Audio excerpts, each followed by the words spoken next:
You ready to go? Yeah. Okay, awesome. So, can you share a little bit about your background and your life before you became a Muslim? Assalamualaikum warahmatullahi wabarakatuh. My name is Aliza Kim and I've been a revert for 4 years. I reverted in Malaysia, and before that I was working in Malaysia as an actress, model, host, TV host, all those good things. But even before that, I was in corporate America. Basically, my journey, I would say, started in America. I was a Christian before this. Grew up in quite a religious home, went to religious school. So the concept of God has always been in my heart. I entered the industry, the entertainment industry, thinking that it would give me some flexibility and some time off.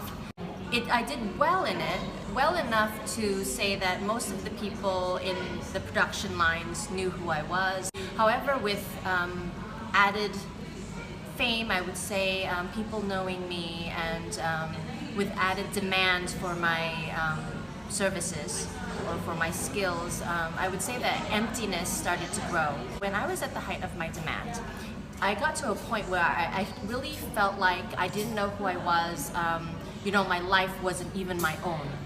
Every few days I would have to be checked on by a few of my agents. I would have to tell them if I clipped my nails, if I trimmed my hair, if I lost 500 grams or if I gained 500 grams. I mean, this was all important to them. So I felt as though my soul was being leased. In my modeling at that time, at some point, you know, to become so-called more famous, lesser pieces of clothing need to be on the body.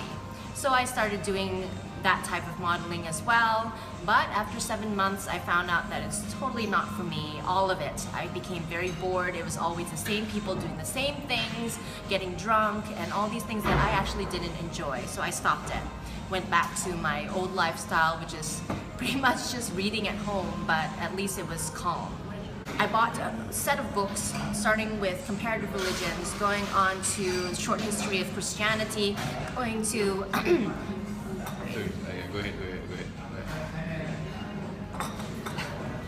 going on to reading about St. Paul's theory of Christianity. With the comparative religions, I kind of figured out that the religions that I want to focus on are Christianity and Judaism. I didn't really know much about Islam at that time, and I had one Muslim friend who actually prayed 5 times a day and fulfilled that pillar of Islam at least. And I thought that that was beautiful. I was thinking, okay, I'm on this academic research for myself in terms of spirituality, but why is it that if I don't pray for many nights in a row, it's okay for me? There's no retribution. Why is that? But my friend who is Muslim has to pray 5 times a day, and there is consequences. There are consequences.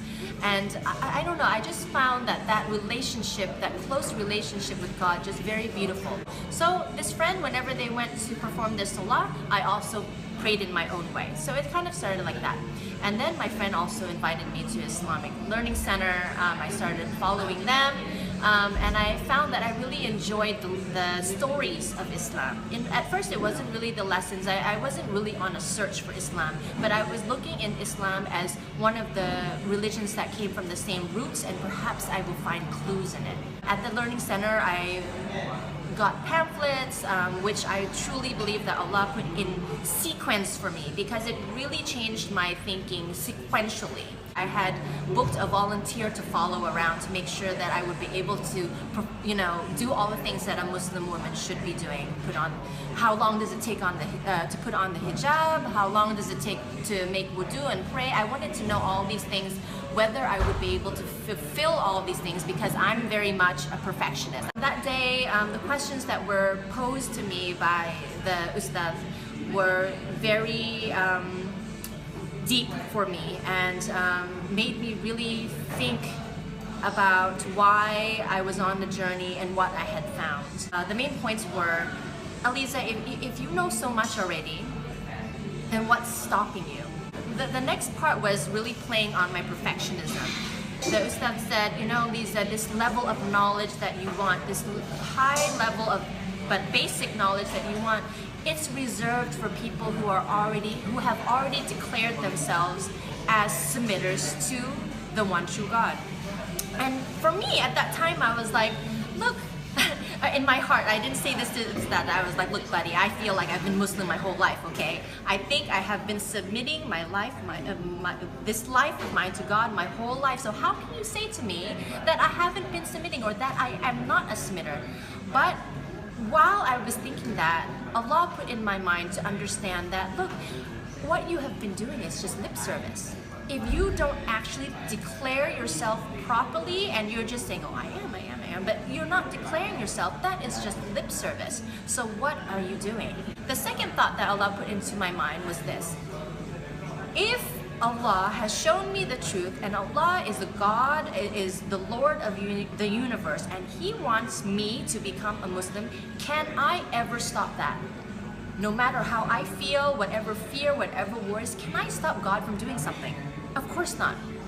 And whatever fears that I have, if God wants me to do this, will He help me?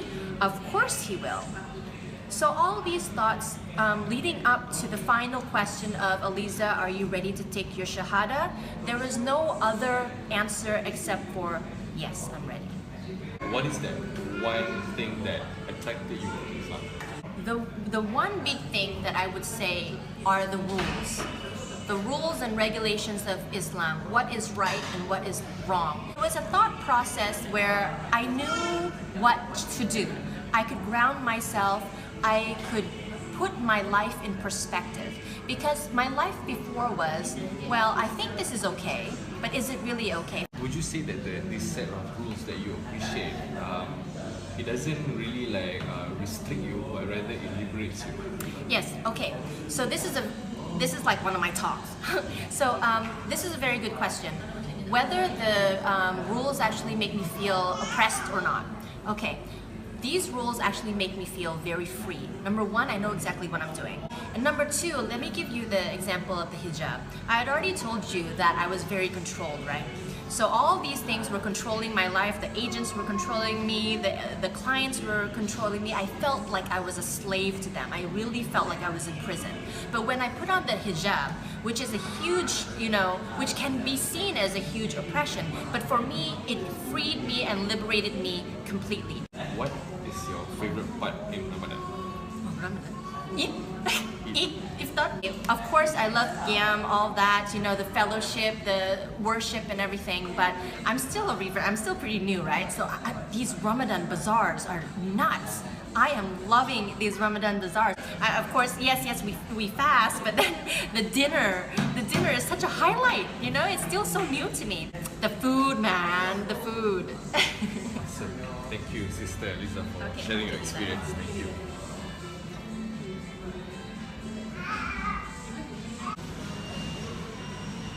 He's still rolling. Yeah.